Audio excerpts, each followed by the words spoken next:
Well, I'm here with the Flower Basket. You guys might have heard of them, and we're so excited to have you guys here. This is Tibby Watson and Julie Revel.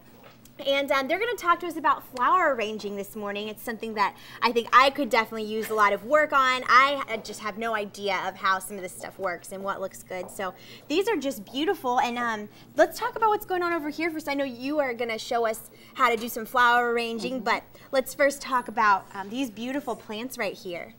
Okay, well, these are just some examples of some silk arrangements that we have at the store, and you can get silk arrangements that look real. You can't tell unless you actually feel them, and these are nice for a patio or for someone that may have allergies. We also do a lot of home decor, so you can really get them that look real and you can't really tell the difference. Sure. Okay. And they are. I wasn't sure if they were real. Yeah, no, I was afraid to touch them. So all of these up here are artificial. Artificial. Okay.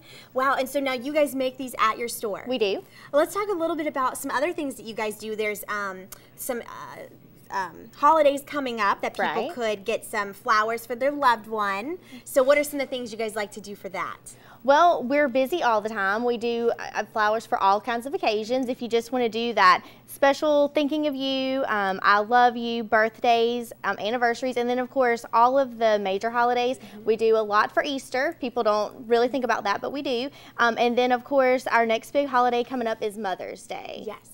Okay, fantastic. So if someone wants to get flowers from you guys, how far in advance should they call? We'd like to have at least a day in advance, but we take same-day deliveries up to 3 o'clock. So if you just kind of think of it that day, just be sure to call us before 3 and we'll be glad to get you something out. Okay, all right, fantastic. So let's talk a little about how you learned how to do flower arranging. Is this just, did you go to school for it, or did you just learn from your family? How did you come into this business? Well, I actually learned from Julie. Julie is a certified Georgia Master Florist, and so she has done all of the certifications you have to do. She's done classes, she's done design competitions, and she's been all over the country doing that and trying to get her certification. So she actually got her certification and I learned from her. All right, fantastic. And we're going to see her work her magic right after this. So you guys stay with us and we're going to learn a little bit about flower arranging. Again, this is the Flower Basket, and we'll be back with more in just a few moments.